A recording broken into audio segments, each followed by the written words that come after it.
The recording has started, and I can confirm that the live stream has started as well. Okay, so welcome to this meeting of the Aberdeenshire Licensing Board, and can people please note that the board meeting is being live streamed and will be recorded and published for online viewing after the meeting. Can members please activate their cameras where possible, hopefully for the duration of the meeting, to enable you to join by video, and can all attendees please mute their microphones when not speaking, and please do not come in during items unless I invite you to do so. We'll use the hands up function, obviously. Can I confirm that all members have been able to access the papers for today's meeting? Yes. Yes. Okay, thank you. And if you wish to speak at any point, it's the hands up function in the Teams meeting. And if you've dialed in, you can raise your hand by pressing *5. But I think we only have Mr. Badam on telephone, so that will be straightforward when we get there. If members lose connection or have any technical issues during the meeting, please alert the Deputy Clerk by separate Teams instant message if possible. Support will be available today from Adrian Gagolski in IT, and he's 01467 536 191. And we'll obviously stop for comfort breaks at appropriate times as well during the meeting.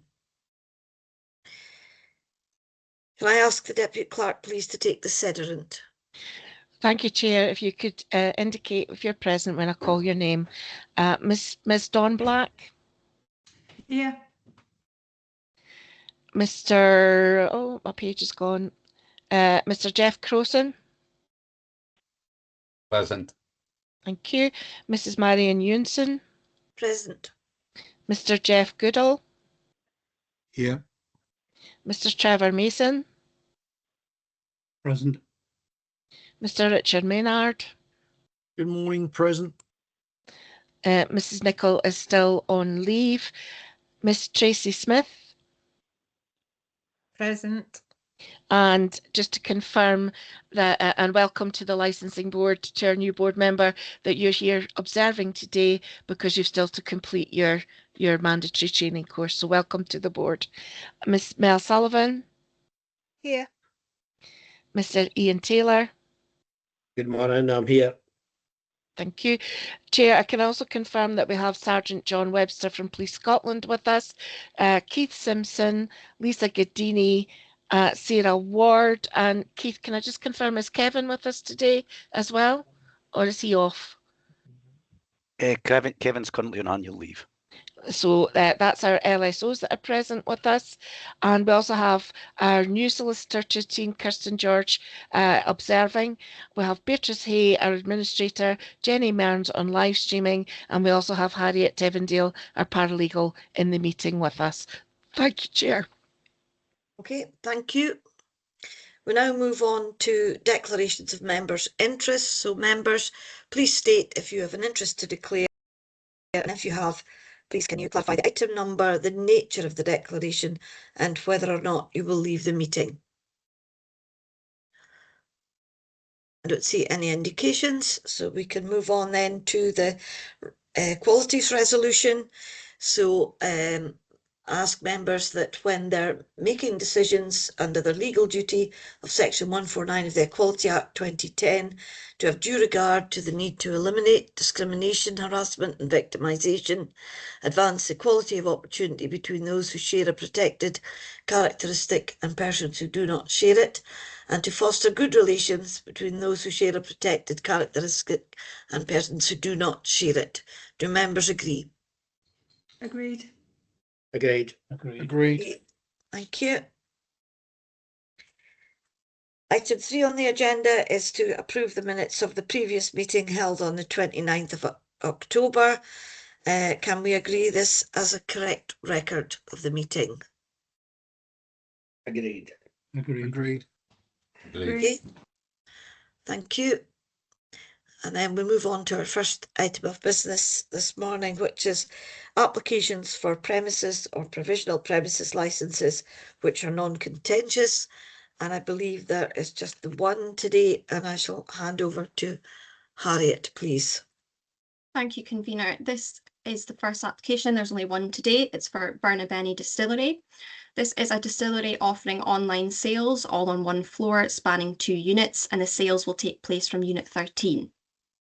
Alcohol will be sold for consumption off the premises only, and the applicant does not intend to operate according to seasonal demand. There will be no music played in the premises, and the other activities are predominantly e-commerce, although phone and email orders will be accepted. The premises will only be a pickup point at the front of the building, and alcohol is securely locked in the storage area, and the public will have no access to this. Collections will be any time between licensing hours, and deliveries are conducted by a third-party courier. The premises is prohibited to members of the public and collection only. Online sales will take place 24/7. However, as mentioned, deliveries will be carried out by a third-party courier, and alcohol is securely locked in the premises at all times.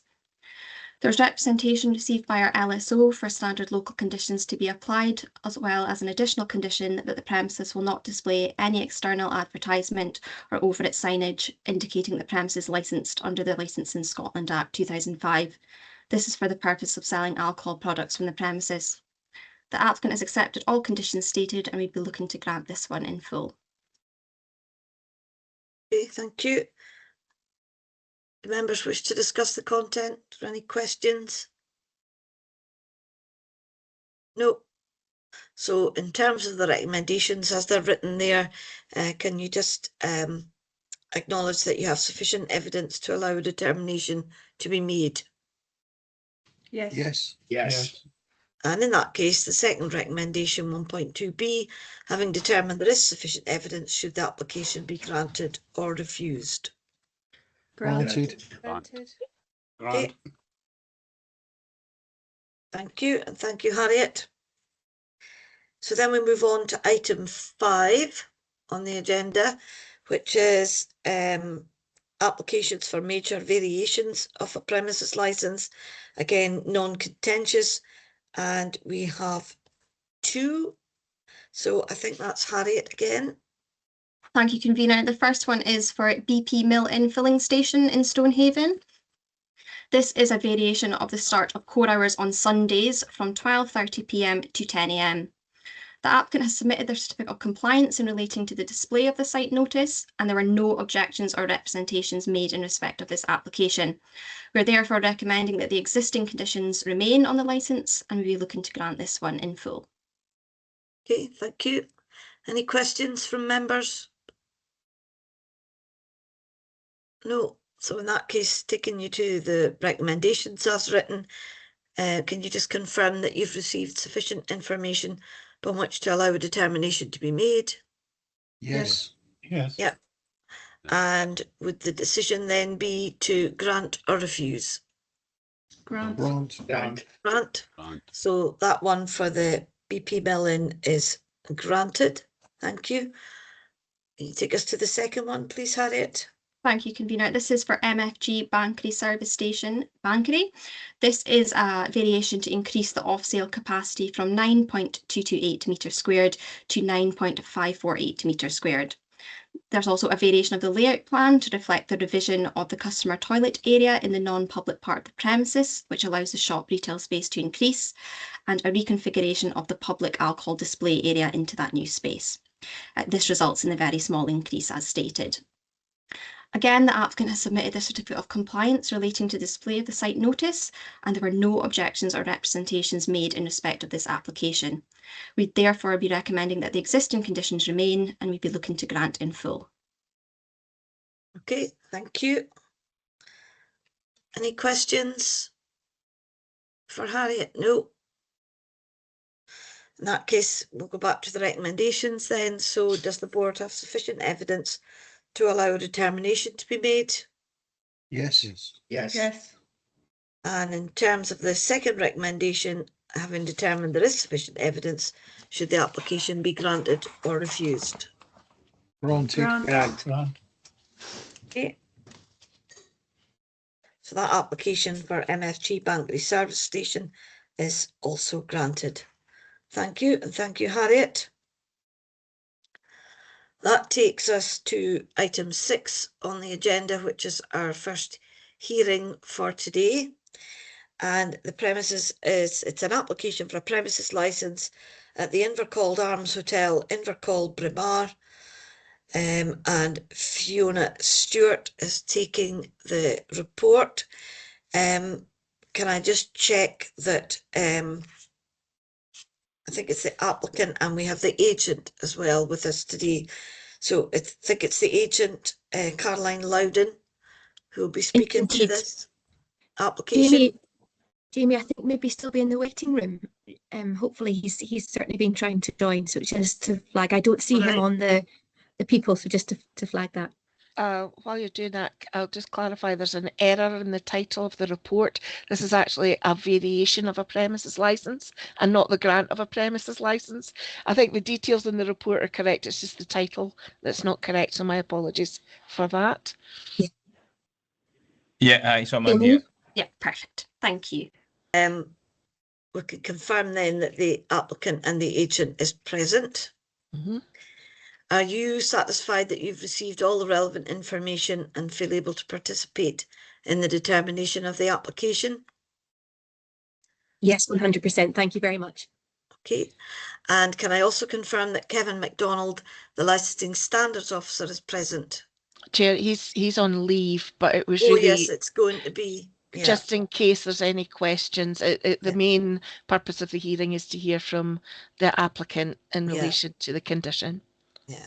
So if there are any questions, presumably Keith or Lisa could maybe Hopefully. help out. Yeah. Or Harriet, yeah. Yeah. So in line with the guidance that you've received in the public participant meeting protocol for licensing board hearings, please can you mute your microphone when not speaking, if your phone permits this. Please do not speak unless I invite you to do so, and please do not interrupt the other speakers. If you do, you may be removed from the meeting.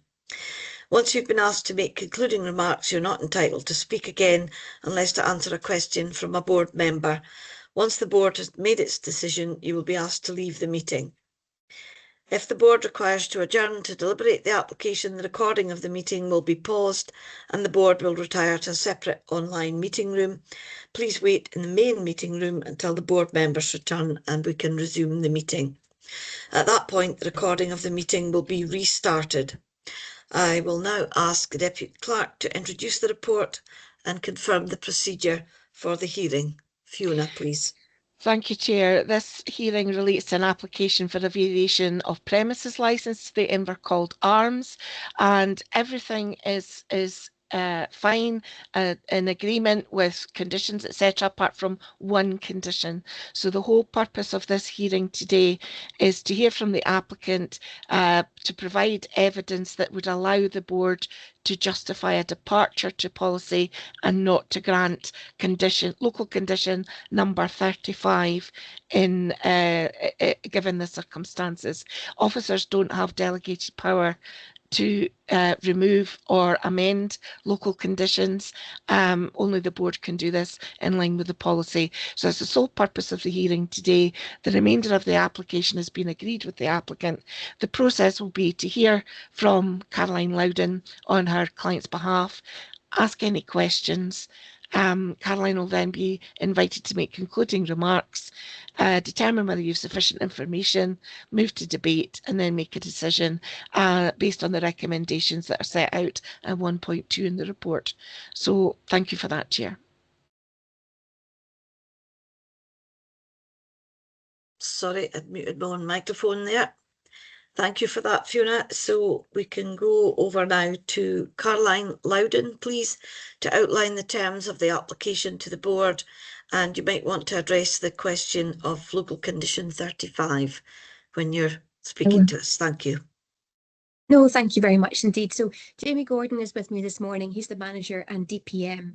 And really, this is an application for major variation, but to separate off the Muse Bar from the Invercalled Hotel licence. The Invercalled Hotel licence in itself is a fairly historic one, and it encompassed the hotel and the bar.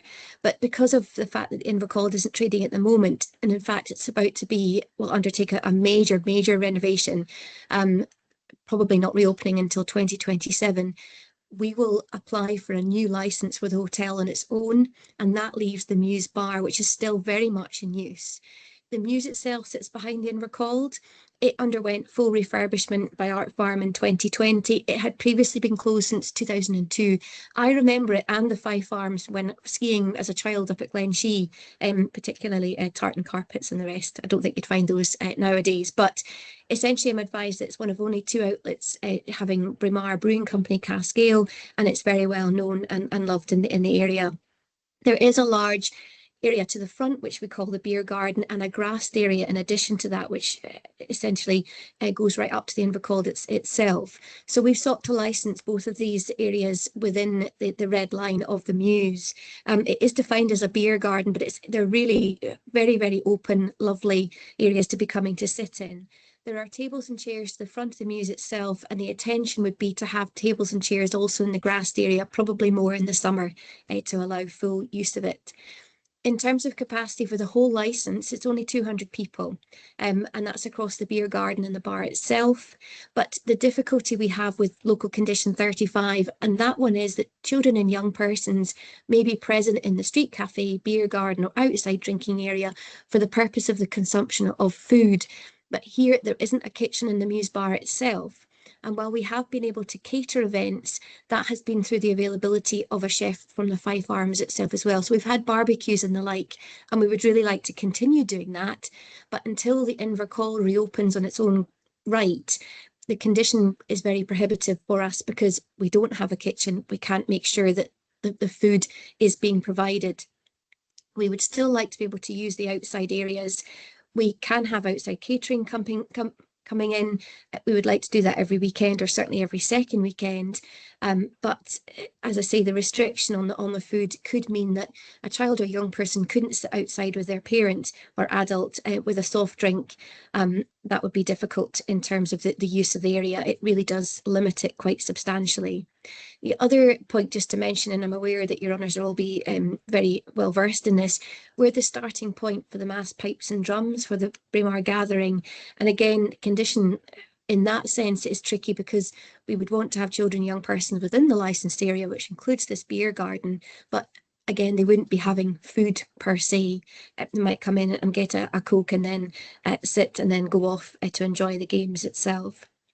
In terms of the area, there are 3 CCTV cameras on the outside areas, and these are closely monitored by staff. In addition, with table service, we've got staff members coming out and making sure that the drinks are being delivered, doing a monitor of the site, making sure that consumption and behaviour are as they should be, and going back inside. So it's very well monitored. When we do have barbecues, obviously there's a chef outside as well, and additional team members making sure that the food is served, and again, the behaviour is what we want it to be. So that is the only point in questioning from our side. We're hugely grateful, as always, to Harriet and the team in processing the application. I'm totally appreciative of the fact that condition is part of the current policy. It wasn't on the original premises licence, as I say, that was for the Muse and the Invercold itself. And really the difficulty for us is that we don't have a kitchen. We are reliant on chefs coming in, and it's such a lovely area. We'd like to have tables and chairs and the ability for children and young people to be able to come and sit and have a drink with their accompanying adult rather than have to have food. So that's where we are this morning. Very, very happy to answer any questions. I hope that goes some way to assist your honours in decision making. And thank you. Okay, thank you, Caroline. Lots of information in there. Any questions from board members, please? Mr. Goodall, please. Thank you, convener. Thank you for that, Caroline. It's a quick run through of what you would like, and it's very interesting. What do you propose to do in 2027 when Invercold is completed? Although it's not entirely within their remit, but I'd like to know what you intend to do about the licensing and your plans for beyond 27. Sorry, convener, are you happy for me to answer? Yes, just you go ahead. Yeah. Okay, thank you. So the Invercold would be licensed in its own right. and we would come before your honours with a provisional premises licence as soon as we can. At the moment, it's my understanding that we're still confirming the layout plans. There'll be potentially spa areas, and there's again an area to the back of the Invercall that needs to be looked at specifically. So that will come before your honours as a brand new application, and again will fall within all your policy and the conditions attached to that. I think in the case of that building, and Jamie, please correct me if I'm saying anything wrong here. Again, the outdoor area is slightly different and would be monitored. So it may be that I come back and seek condition 35 to be amended. But at the moment, I can't make the application because I haven't seen the finalised layout plans. But it's a brand new application for the board coming in. And it's sorry, Convener. I was going to say thank you, but just a reminder to members, we're only dealing with the application in front of us today. So your questions need to be relevant to the application. Okay. Any more questions from members? No, any questions for the Licensing Standards Officer? Oh, Ian, Mr. Taylor, please. It might be a question for both, actually. In fact, I'm not sure that it's for the board really to consider, but being unaware of the detail in Bramar, how busy is there? Is there a public road separating the Muse Bar and the grass area, and how busy is it? That one for you, Caroline, or one for Mr. Gordon? I'm happy, Convener. I think the layout plan shows essentially there's a seated area to the front of the Muse, and then we allow car parking. So it's owned by Art Farm, essentially. There's no public road separating, so there's no need to be concerned about if it's access and safety and that sort of thing. It's all controlled by Art Farm, if that helps.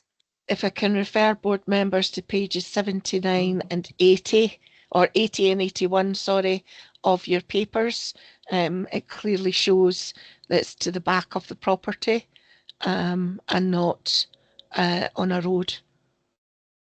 Thank you. Okay, that's helpful. Thank you. Any Thank more you. questions? Okay, has everybody found those drawings? They're quite small, but they're very clear and colour-coded.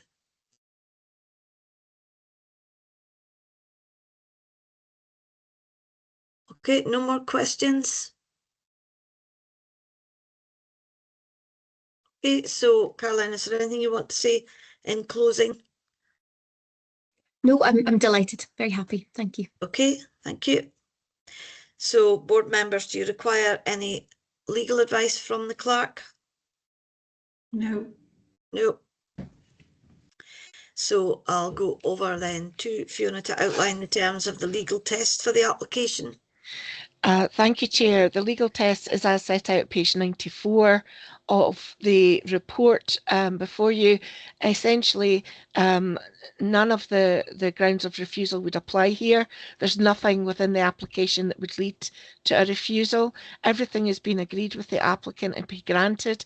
The only issue is whether a departure to policy in relation to local condition number 35 is merited in this case. So there's nothing before you that would enable you to refuse the application. You're purely looking at that one issue and thereafter granting with or without the condition as set out in the recommendations in the report. Thank you, Chair. Okay, thank you. Do members wish to retire to deliberate? I wouldn't think so. No. Okay, so at this point then we'll just open the matter for debate, and what we're looking at is, you know, the evidence which would warrant a departure from the condition 35. Ms. Black, please. Yes, thank you, Convener, and thank you for all the evidence we've had so far from the agent. I'm content with this. The situation that the Invercall has and the Muse Bar has with the layout and everything. It makes sense that children be allowed there, and the fact that they don't have a kitchen, so they're not serving food that needs to be served up with a knife and fork, etc., means that having condition 35 on there would be nonsensical. However, I wouldn't necessarily suggest that we remove the condition completely, but as a departure that we reword it to take out the consumption of food and put in to the consumption of soft drinks, so that there is a reason for the young people being there, and you know they can't just be there doing nothing or by themselves, but we need to have that a condition around children and young people for the protection of them, and that they must be with a responsible adult, etc. Thank you. Okay, that does seem sensible. I think particularly the being in the company of a responsible adult. Mr. Menard, please. Yes, I'm in agreement with Dawn there. I think it's a sensible way forward. Children need to be supervised around any licensed premises, things like that, and this is the way forward to get things sorted out, I think. Okay, thank you. Mr. Goodall, please. Just to say I concur with Mr. Menard and Ms. Black, and agree with their statements. Okay, thank you. Ms. Sullivan, please. Yep, agree with the condition that children are accompanied by a responsible adult. I wouldn't put in for the consumption of fizzy drinks or whatever. Yep. Mr. Crowson, please. Yeah, I agree entirely with Councillor Black's sentiments and their suggestions. I would just add that when we're saying about supervision of children, reminder, I think it's actually the parents looking after the children when they're consuming alcohol that will need supervision and to make sure that they are being responsible for their children while they're on the premises and consuming alcohol. I don't know if we can add that in, Jeff. That's really the individual's responsibility. It was a general comment. We seem to be putting it on supervision of the children, but it's responsible parenting that'll be required. I know we can't put it in a condition. It was just a debate and comment. Okay, thank you. So are we looking then, the applicant is asking to have the condition removed. It looks like we're wanting to retain it, but rewording it. Can we get some advice, please, Fiona? Yes, Chair. Given the way the debate is going, because Caroline has put forward a case for removal of the condition, I think it is only right and fair that you ask for her input on proposals to a variation of the condition before you move forward. Okay, thank you. Caroline, do you want to come in on that? Thank you. I was only going to say that in terms of children and young persons access, as written on the actual major variation and would form part of the varied premises licence, children and young persons have to be accompanied by an adult. Yeah. So that's already there in writing. I've texted Jamie, in terms of soft drinks, I don't have a difficulty with it, councillors, at all. The only part that when the mass pipes and drums are on site, I'm not sure that all children, of course they would be accompanied, but I'm not sure if they would have soft drinks in hands. And I'm just wondering if it works from a practical basis in that sort of situation and scenario. I mean, the alternative is that we don't have children within the licensed area at that point. You know, that's, we can, it's not the whole garden area that's licensed, so we could run it like that. Jamie, I'd be grateful if you could possibly just give me your view on whether you're happy with children having soft drinks. It makes sense. Sunday afternoon sitting outside, of course children and young people would have a soft drink and be with their adult. I just want to make sure of the instruction, if that's okay. I'm not sure if, going on what Miss Sullivan pointed out as well, not everybody's children drink soft drinks. You know, they might be, you know, Yes, bringing their own. yes. They just consume water or milk. They're not all on soft drinks. So I wouldn't want that written into any sort of condition. I personally. Fiona? Yeah, I was going to say that children and young persons would only be on non-alcoholic beverages because they can't consume alcohol. So I would actually steer away from using that. Yeah. And my suggestion would be that the wording be changed to say children and young persons may be present in the street cafe, beer garden or outside drinking area accompanied by a responsible adult, and leave it at that. Yeah. If that's acceptable to Caroline. 100%. That is Yeah. entirely acceptable. Yeah. Thank you. Okay, Thank you. that does sound like a way forward. So can we make a decision then, board? Have you received sufficient evidence? Yes. Yes. Yes. So do I need to call for a motion, or I don't think we've got a varied view here. I think it is just a case of that we would grant the or we would retain condition, the local condition 35, but in the wording that Fiona used, that children and young persons may be present in the outdoor area if accompanied by a responsible adult. Yes, I'm content with that. Yeah. Yeah. Yeah, Can we happy agree with that that. wording? Yep. Yes.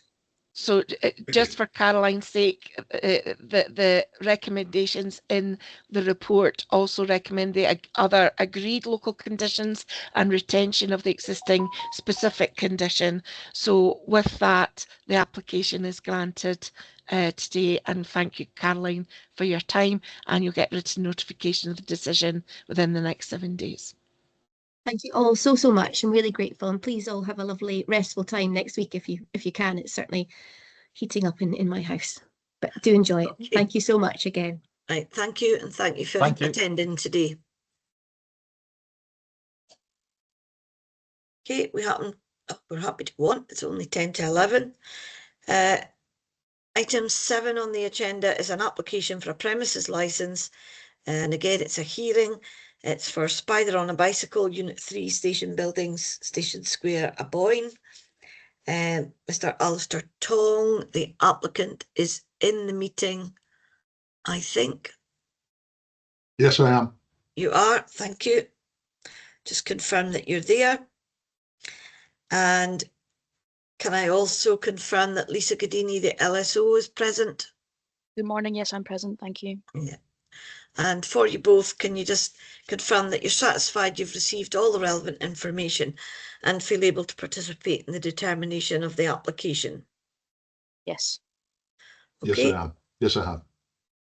So, in line with guidance you've received in the public participant meeting protocol for licensing board hearings, please can you mute your microphone when not speaking if your phone permits this? I think you're both on Teams. Please do not speak unless I invite you to do so, and please do not interrupt the other speakers. If you do, you may be removed from the meeting. Once you've been asked to make concluding remarks, you're not entitled to speak again unless to answer a question from a board member. Once the board has made its decision, you will be asked to leave the meeting. If the board requires to adjourn to deliberate the application, the recording of the meeting will be paused and the board will retire to a separate online meeting room. Please wait in the main meeting room until the board members return and I resume the meeting. At that point, the recording of the meeting will be restarted. So I'll now ask the Deputy Clerk please to introduce the report and confirm the procedure for the hearing. Thank you, Chair. This is an application, as you say, for the grant of a premises licence for Spider on a Bicycle, and the application has been processed and everything has been agreed with the applicant except for one condition similar to the last application. So we're not looking at a refusal here today in terms of the legal test. We're looking at the applicant seeking to have the removal of condition 36 this time relating to street cafe and licensed pavement areas as a departure to policy. So the process today will be to hear from Mr. Tong, hear from the licensing standards officer. Mr. Tong will get a right of reply, questions from board members to both parties, concluding remarks in reverse order before moving to debate and determine the application. Thank you, Chair. Okay, thank you. So first of all, can I ask Mr. Tong to outline the terms of his application to the board, and then you might want to address any concerns raised in the representation at this time, although you will get further opportunity to address the board after the Licensing Standards Officer has spoken. So Mr. Tong, if you'd like to speak to your application, please. Yeah, it's good morning. Thank you very much for your time in anticipation. So I've been in front of you before, working hard to try and get a full premise license for Spider on a Bicycle. Internally, for the internal area, that would probably be quite very straightforward and not a concern. The reason we've been delayed up until now is working with whether or not we are able to utilise outside seating area, for the want of a better name, as and when permitted by a right to occupy licence granted by Car Parks and Roads teams in the summer months. That, for your information, is currently not in place. Nobody really wants to be sitting outside at the moment, but hopefully we will be able to reinstate that in April, May next year and utilise that area for the summer months. The challenge that I have, and the request for removing number 36 from this, is that in process of setting up and trialling this this year, my first approach to the council on the 9th of May, requesting a street cafe consent to be put in place. I was told that it was not applicable for this situation, and therefore we went to the right to occupy licence, which we had to jump through several hoops to get to again. We're now in a position where that was successfully trialled and everything was very well managed, but we have this requirement remaining in the current local conditions that there has to be a street cafe consent in place. I feel that that's going to be a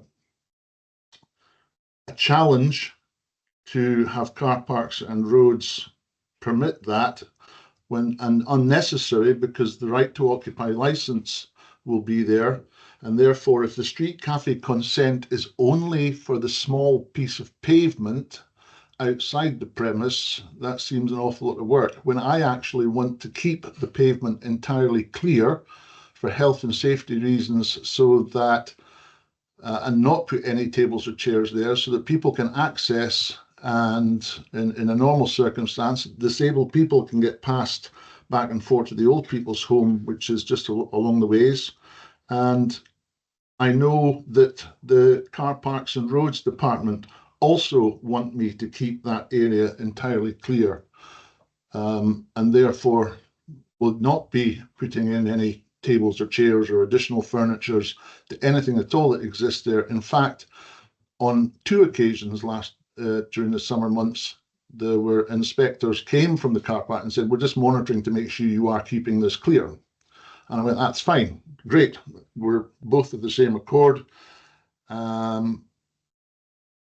that we want to keep the pavement that separates the outside seating area and the door to the cafe entirely clear of any of my property or whatever other than what exists already." Putting in, to gain a street cafe consent, one of the main requirements is that it's only granted for sections of footway immediately outside the applicant's premise. It also has the challenge that if anything is put there, we still have to maintain 1.8 metres clearance, and we would not be able to allow consumption of alcohol unless accompanied by food, according to street cafe consent. Now, big picture, I do want customers to be able to go in the summer months to be able to sit outside with a glass of wine or a beer and not be required to have food as defined in the legislation, but just to sit as somebody would sit with a cup of coffee, to sit with a glass of wine and enjoy the sunshine. That hopefully is the case within the outside seating area, is where we're trying to get to when it's allowed by the right to occupy license. But that would confuse things if you weren't allowed to do that in the pavement, but you were allowed to do that in the outside seating area. That just seems nonsensical to me a little bit, to be honest with you. The other item is main requirement that why we weren't able to use the street cafe consent in the first place was that we'd have to move all the furniture and back tables and chairs. Again, we don't put any out on the pavement area, and all the stuff that was in the outside seating area comes in the evening, with the exception of the large planters and the flags, etc. So it seems to be asking for something that's entirely not relevant, to be honest with you, and overly an administrative burden that's not required. And it would also set up challenges of saying, well, the right to occupy license differs from the street cafe, and while I would be compliant with one, I would probably be challenged to be non-compliant with the other one. So therefore, I think it should be one or t'other. And I would suggest that if we are able to withdraw number 36, I would be very happy to have the board put in a license where I'm required to maintain the pavement area clear of all obstructions and people loitering, etc., with drinks or whatever, so that the cafe entrance is always clear and the access in normal circumstances and an emergency is not hindered in any shape or form. I did send through with this, as required by Harriet, a photograph showing the small pavement area to which we refer to, and I think that's probably all I have to say on the matter at the moment. There is one other thing. The operating plan which I submitted and the layout plan is slightly confusing, I grant, in that slide number 1 shows the two areas to be meeting. Slide number 2 goes into closer detail and actually shows the separation. I have an amended layout plan ready to be submitted if that helps the technicality of the incorrectness of that. But I think I probably want to open up to questions or comments from LSO, etc. now, because I'm havering. Okay, thank you. Thank you. It's now the Licensing Standards Officer, Lisa Godini, to speak to her representation, please. Good morning, thank you very much. As outlined in both the reports in front of you and just by Mr. Tong, the applicant just now, a new premises licence application has been submitted for Spider and a Bicycle and a Boing. Part of the application is to include an outdoor area which consists of both a public pavement and car parking spaces. The use of the car parking spaces require a right to occupy licence, and any business requires street cafe consent to put tables and chairs on public pavement. As part of my consultation, I recommended local condition 36 was attached to the granted licence. However, as discussed, I believe the applicant is not prepared to accept this condition, hence the hearing today. Condition 36 states that licence holders shall ensure that there is street cafe consent in place and comply with conditions. Whilst I'm aware that the applicant has verbally stated that they have no intentions of utilising the pavement area, the area forms part of the licensed area on the layout plan, and obviously intentions can change moving forward. Street cafe consent would only be required for the pavement area if it was to be utilised, and as I said, I don't think that it would need to be applied for unless there was the intention to use it. The area could not be used until street cafe consent is in place. As the area forms part of the licensed area, I believe that there needs to be a condition of some description in place to control the use of the area. should there be a desire to use it in the future, and therefore recommend that the condition it's applied to the granted licence. Thank you. Okay, thank you, Lisa. So, Mr. Tong, do you want to add anything now that we've heard from the Licensing Standards Officer?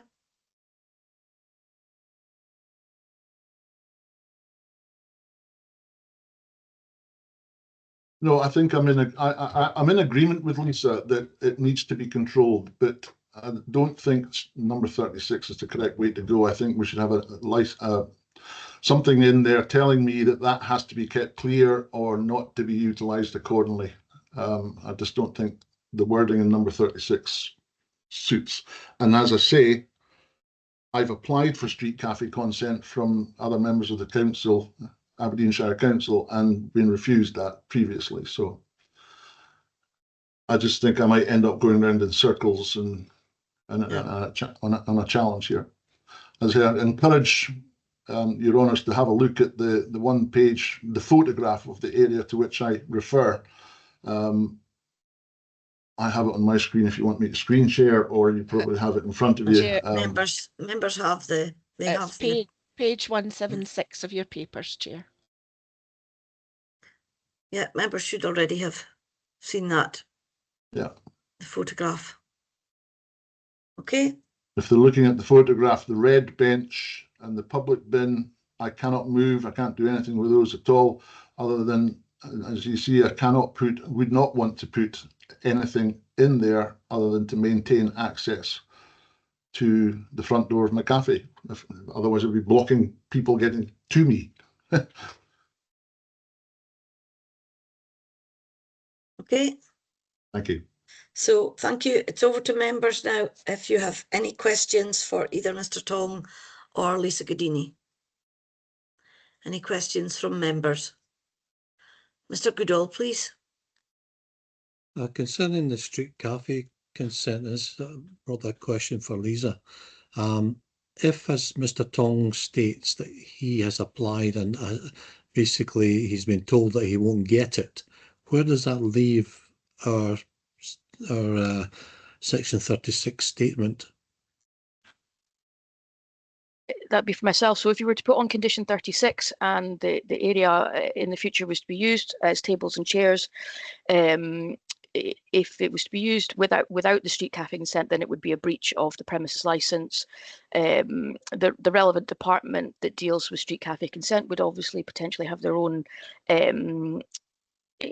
what's the word I'm looking for, enforcement to go down. But in terms of if you were to put on condition 36 and the area was to be used without the street cafe consent, then I would treat it as a breach of the premises license. Okay, I think bearing in mind as well that Mr. Tong, the current premises holder, does say he has no intention of using the pavement, so I think that's kind of the crux of the matter here as well. Any other questions from members? I'm not seeing any indications. So in that case, Lisa, anything you want to say in closing? No, just to reiterate what I've said is that I appreciate that Mr. Tong has no intention of using the outdoor area. I just feel that there should be some sort of control of that on detailed on the premises license. Thank you. Okay, thank you.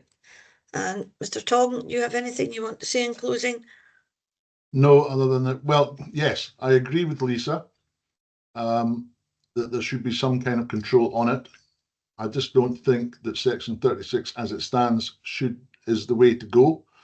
I do think, and I'd be very happy to see a condition on the licence that yes, there has to be a right to occupy, to utilise the outside area, and that there be a suitably worded, and the pavement area adjoining the two must be kept clear at all time. That means that my intentions are covered, and any future incumbent of the licence would have that requirement built in as well. Okay, thank you. Do members require any legal advice from the clerk at this point? Mr. Goodall?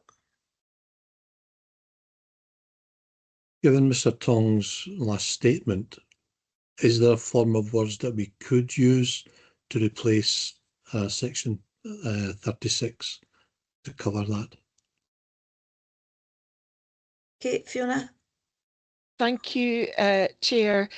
Any condition has to comply with one or more of the 5 licensing objectives, but in this case I think there's one that leaps out, and that's the securing public safety licensing objective.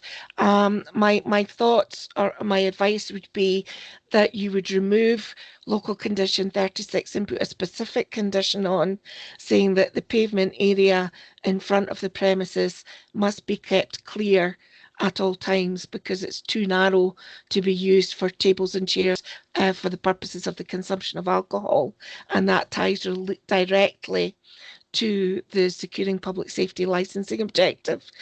Also, with that specific condition, should circumstances change for Mr. Tong, or should the premises change hands at any point in the future, and that the desire to have something in that area come about, it would then require a variation to change that condition to make it into something else. So that gives the consultees the input and the board the input into any changes to that condition.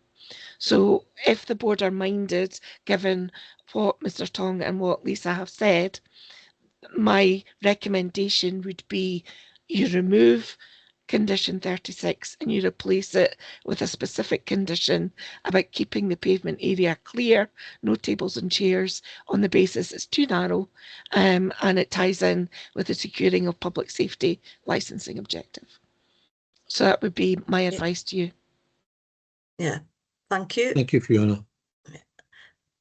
Ms. Black, do you still want to come in? Yes, please. And thank you, Fiona, for that. That's really clear and really helpful. My question was, I mean, Mr. Tong has said to us that he currently doesn't have a licence to occupy because it's winter months, and his licence to occupy was just during the summer.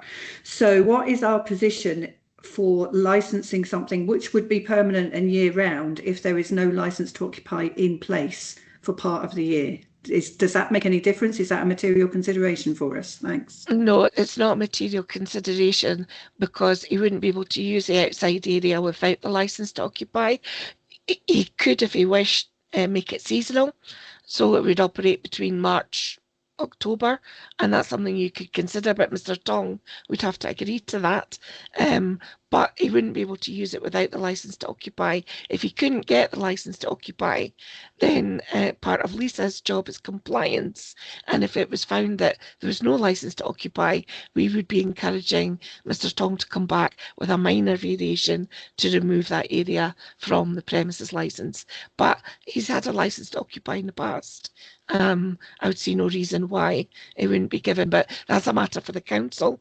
In terms of the licence, you're okay to grant, because it becomes a compliance issue if it can't be used. Okay, that's perfect. Thank you very much. Okay, that's clear. Okay. So, Fiona, can you just outline the terms of the legal test, please? Thank you, Chair. The legal test is as set out in the report. Similar to the previous application, none of the grounds of refusal apply here. The application can be granted. It's purely whether to grant it subject to condition 36, or whether the applicant has justified a departure to remove section 36 and replace it with a specific condition as advised. So there's no reason to refuse. It would also be granted subject to the other agreed recommended local conditions and any recommended agreed to specific conditions as set out in the report. Okay, thank you. I'm presuming members don't wish to retire to deliberate, but please indicate. No. No, okay. So in that case, I can open to debate. If anybody wants to come in at this point. Mr. Goodall. Thank you, convener. For me, it makes sense to now that we've heard from Mr. Tong and Lisa, to remove 36 and to insert a specific condition that will cover all eventualities. Thank you. Okay. Since we look like we're moving into determination, can I just check with members to confirm you've received sufficient evidence? Yes. Yes. Yeah. Yes. Okay. Yes. Mr. Menard, please. I'm inclined to agree with Mr. Goodall there. I think it's a way forward and a sensible way forward. And if we go with the recommendations from the deputy clerk, I think that's a sensible way and an amicable agreement for all concerned. Okay, thank you. So I don't think we're required to go to a motion status here. I think it is sensible in this case, having heard from Mr. Tong, and it's very obvious from the photographs that we can see, or if you've been familiar with the premises of the layout and what the pavement is like. It's not that wide, but I think it is important that there's a condition inserted. If we take out condition 36, remove 36, and insert a specific condition which safeguards the pavement, so that it must be kept clear, which would cover it for the future as well. So the wording, I think, Fiona, you gave us an example of wording. Do you want to just go over that again? If I can remember what I said, Chair.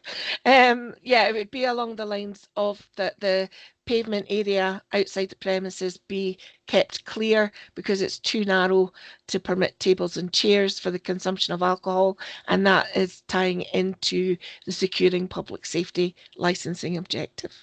Yeah, okay, I would certainly agree with that. Ms. Black, please. Yeah, I would second that, convener. Okay. So are we happy? I see Mr. Tong has his hand up. Is there something you want to say before we make the decision? It's probably before or after the decision's made. It was just to, as I say, I have prepared for absolute correctness. Revision 2 of the layout plan shows the outside seating area conjuncting with the whole cafe. I have prepared a correction to that shows there are two separate areas. Divided by the pavement, and if Harriet or Lisa want me to submit that so that that's more correct in the future license, then I'm happy to do so. That's not a matter for today, I don't think. Fiona? That would only be if the board accept it, because the application presented to you today has been processed and commented on with the existing layout plan. So we're kind of past the stage of amended plans being put in, unless the board agrees that that would be a good idea. No problem either way. It was just for clarity for future incumbents of the license meeting. I would certainly suggest that we don't submit those today, and we seem to have a way forward. No objection? Okay, can you just go over the decision, confirm the decision, please, Fiona? Thank you, Chair. So, Mr. Tong, your application is granted today, subject to the agreed conditions in the report, with the removal of condition 36 and with the addition of a specific condition about keeping the pavement area clear, because it's not suitable in terms of the securing public safety licensing objective, and you'll receive written notification within the next 7 days. Thank you for attending today. Okay, thank you. Thank you, one and all. Wish you a Merry Christmas. Okay, same to you. And that concludes that item.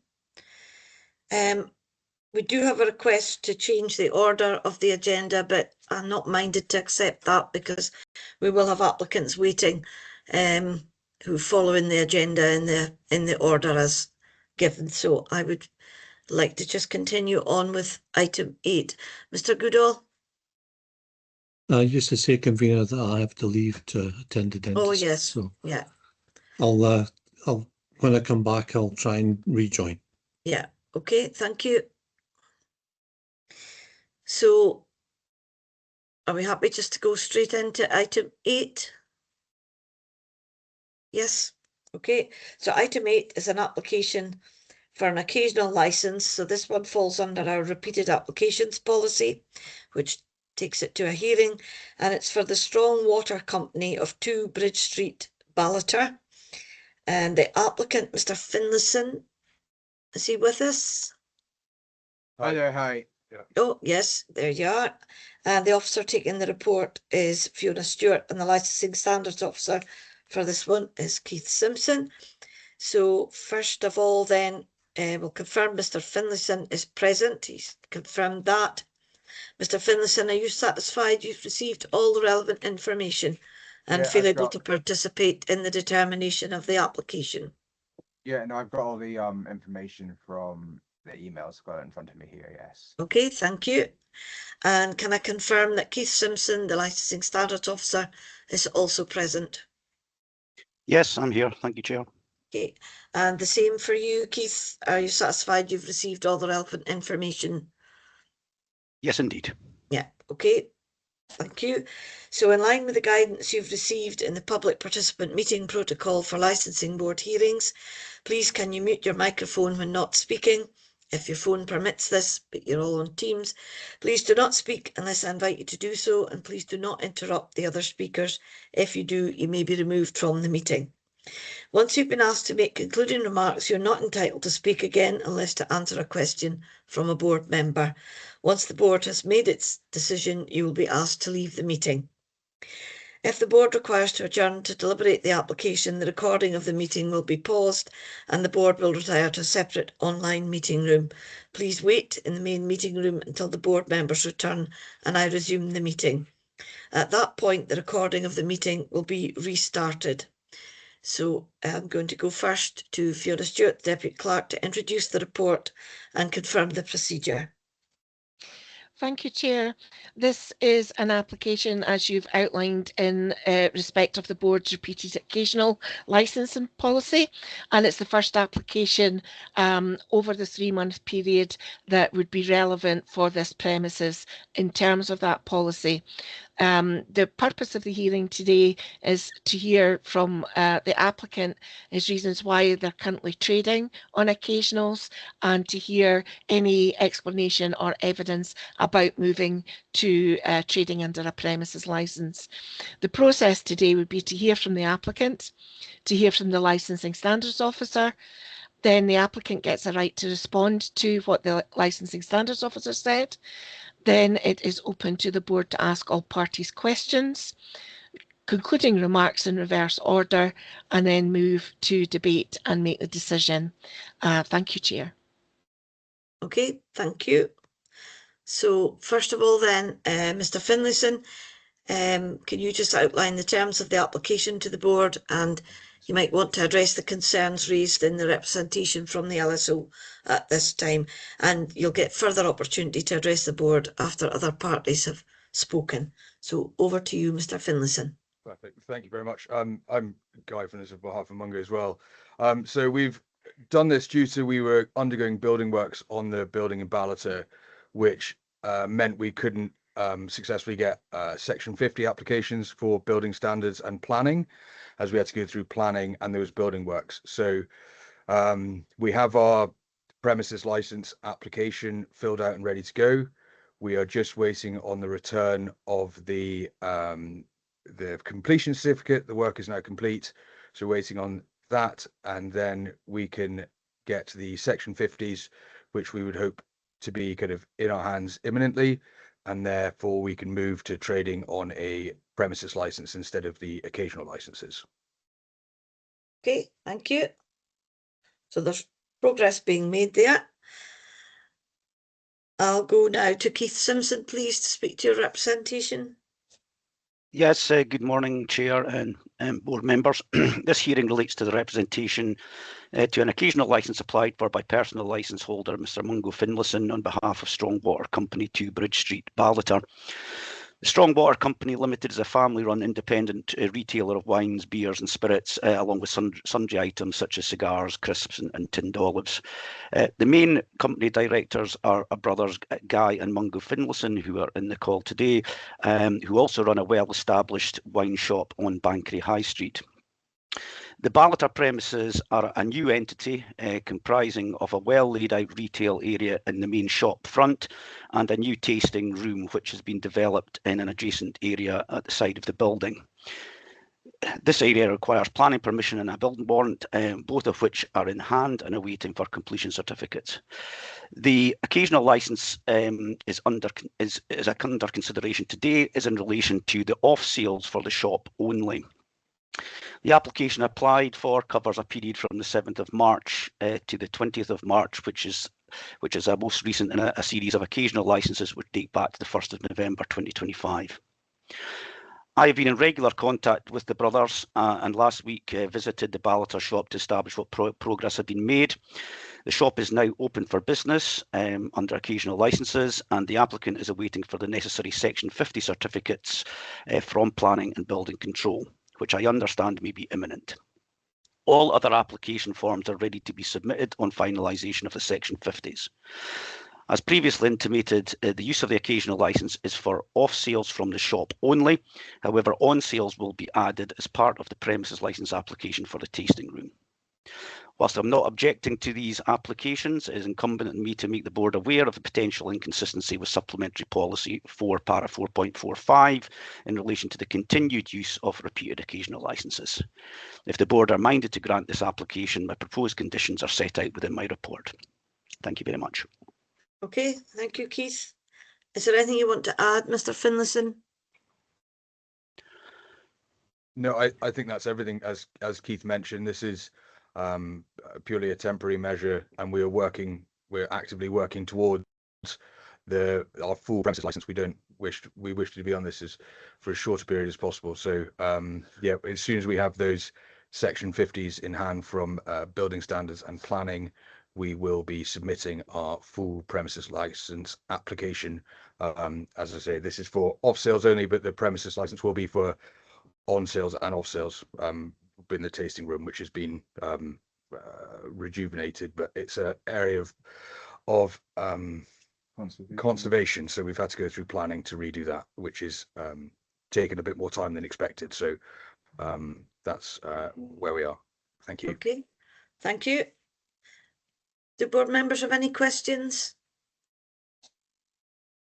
for either party? No, I don't see any indications. Do you wish? Oh, Fiona. I just want to highlight something in the report regarding potential conditions, and that was that Police Scotland asked for an age verification process to be put in place, but as outlined at section 3.2 of the report, it's already covered in the mandatory conditions attached to occasional licences, so we're not recommending that local condition also go on duplicating that.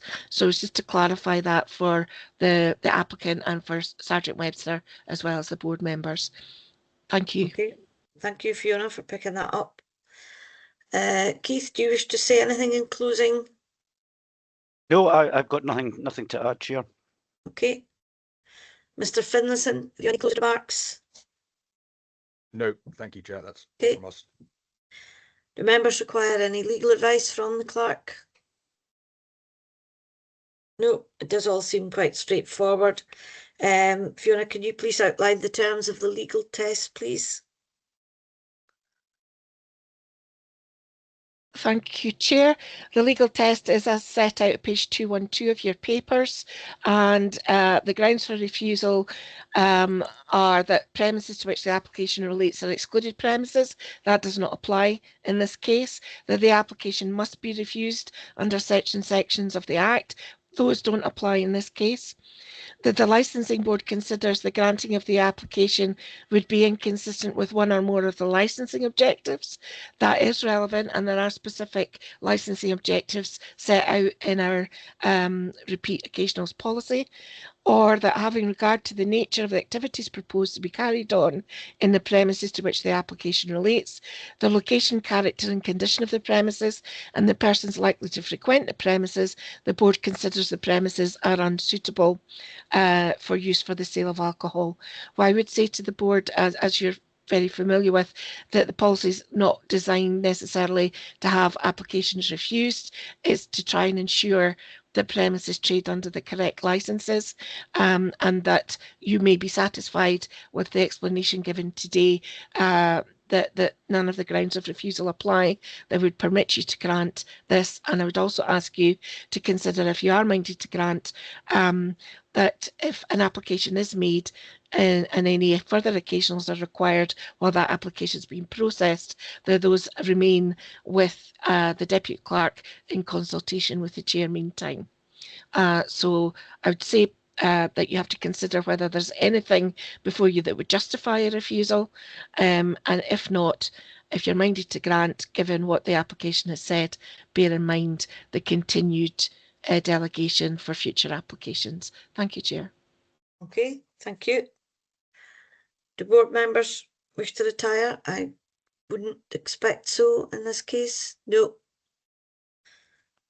So in that case, I'll open the matter for debate. I would probably tend just to come straight in and say that it looks like that this is acceptable. There's good progress being made towards the premises licence. In fact, the appropriate certificates are imminent, and that I would be quite happy to grant this further application for our occasional licence, and any further applications that do come in the meantime are out for consultation with myself and the Deputy Clerk rather than coming back to the board. Would we be happy with that? Yes. Yeah. Ms. Black, were you wanting to add something? Not really. You've said what I was going to say more or less, and it's actually refreshing to see someone come to the board that is fully on board with what we're trying to do here, and that they have everything ready to go, and they've let us know that as soon as that certificate is in, that application will be submitted. So thank you very much, guys. Yeah. Mr. Maynard? Echo the same sentiments, exactly the same. I'm pleased to see that they're actually making good progress, and hope to see them putting in their full application very shortly. Okay, thank you.